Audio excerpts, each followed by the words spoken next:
haray buy emen no faala andugol vraiment ko honto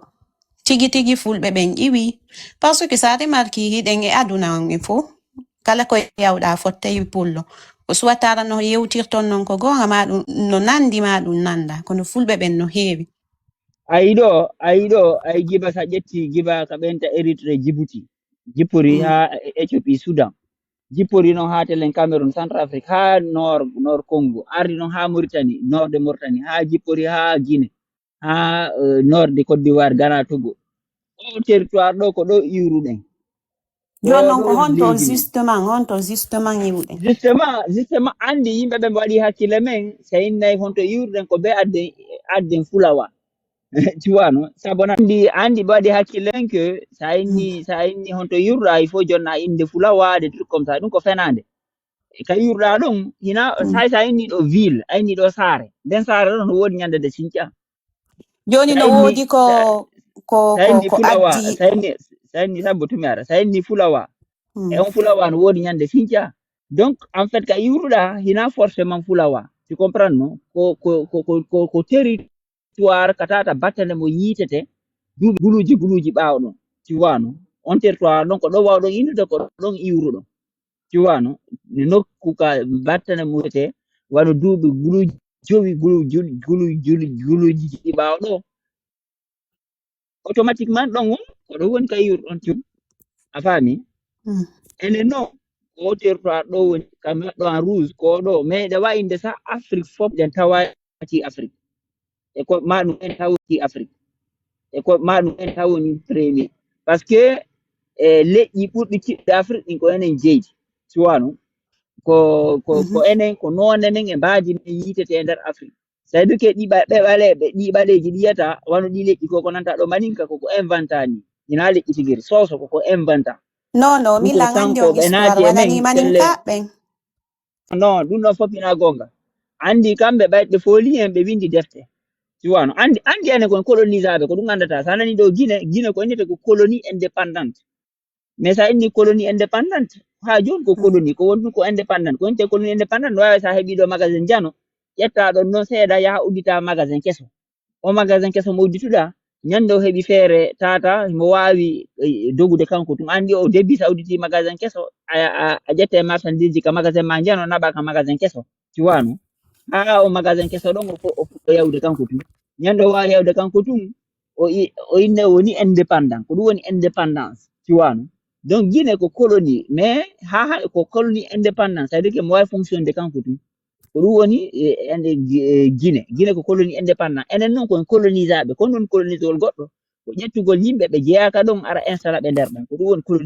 colonisation ko ƴettugol yimɓe ɓe jeeyaka e leydi naada ɓe ndin leydi joɗɗina ɓe ɗon jonna ɓe doole ma ɗum ɓe ara ɓe installa ɓe ƴetta doole ko ɗum woni colonisegol nokkugol sa inni ɗo ɓeydi ɗo yayni colonie d'abeille e nder lekki e nder lekki ma nder fitare ɓenna yen colonie d'abeille andu ñaaki no nder ton si ɓenni ɗo yen colonie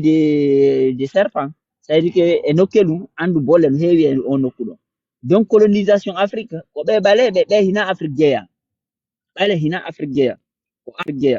ko arɓe ko ɗum battane maɓɓe ala e nder Afrique ɓuri duuɓi 300 ha 400 sa yiltike duuɓi 300 400 ɓawaɗo a yiyata battane ɓalejo ko diina men kan e aadaji men ɗin e suga men yitata ka pete harano siifa no nandina ko sifa men o ko gaynakoɓe duraynoɓe wurno Afrique siwano de o territoire ɗo ko ɗo fenɗo ni ko ɗo yitata en fenɗo ni fulɓe no Uganda andi Uganda ko ley ga Uganda ko tele ley ga fulɓe no Uganda fulɓe no Kenya fulɓe no Ethiopie ka wolten ɗo ni ton ɗo kono andi ɓe naati e men ɓe fecci leydi men din ɓe waɗi peccoy ɓe moƴƴini ko ɓenta kon pays ko colonie en fait wano Guinée ko colonie indépendant c'est à dire que ɓe fooli hen ɓe taƴiti leydi men din ɓe waɗi pays woy koyno pays humɓe non ɓenna ko janano ɗo sa ardi Guinée ɓenna kon iwruɓe Mauritanie sa ari Mauritanie ɓenna kon iwruɓe Mali sa ari Mali ɓenna kon iwruɓe Soudan sa ari Soudan ɓeyna kon iwruɓe Mali siwano ko ni ɓe wikkorta en nokkel ɗin fof et pourtant leydi ndi fof en fait ko territoire men on ko ɗum waɗi sa ayiri ɗo a iwray ɗo ha hewta ɗo hara koye nokkeli fulɓe tun taƴƴata sa iwi Mauritanie a ari ka Cameroun Mauritanie Mali fulɓe no ɗon sa ari centre de Mali fulɓe no ɗon Mafil sa wi centre Mali ari ka Kerol Mali Burkina fulɓe ɗon sa ari centre de Burkina fulɓe ɗon sa ari Kerol Burkina Niger fulɓe ɗon sa ari centre de Burkina centre de Niger fulɓe ɗon sa ari Kerol Niger Tchad fulɓe ɗon sa ari centre de Tchad fulɓe ɗon sa ari ainsi de suite ara ɗo ha Djibouti Oy, den ɗuuɗi no ɗuuɗa no nafi ko juuɗa ko no jogodiri andi ɗon no holliri ko territoire leñol gotol en vrai andi waɗu ka hakkille men il faut que tum adden fulawa hum ka iwruden en fait enen ko leñol kiɗgol ene tawa e kel leñol ɓugol kiɗɗude arnaw tu comprends c'est-à-dire que ko ɓen andi ɓen la en nomade ko ɓen woni asli arnaw hari ko nomade ɓe ɓaleɓe joni no ngapi ay ɓaleɓe sabatum ay ɓe ɓaleɓe ay ka dande ma yiyataɓe ko ɓuri kon ko parce que ko arɓe andi dande ma no jiɗi hari huɗiraka ha parce que a wata hodde ka dan sai hande yimɓe no hoɗa Conakry ko parce que batoje no woodi affaire international capital tu vois no mais sina ɗum goɗɗo a hokkaka dande ma parce que ndiyam mayo a yarta ɗam har law yimɓe ɓen ka nder leyɗe huuɗi donc ɓe ɓaleɓe ɓe envahissement après ɓe inventi ɓe heɓɓiti ɗi leƴƴi koko inte soso madinka ɗum fof ko heɓɓita wano enen Guinée ɗo ko enen bagaɓe ɓen temenenɓe ɓen landumanɓe ɓen naaluɓe ɓen kisiɓe ɓen ɓeɗo fof hari ko en leñol gotol ko ɓayde ɓe fusi en fecciɗe waɗɗen caloy tu vois ɗum donc koye hoore manipulation ɓe jooɗi hoore men voilà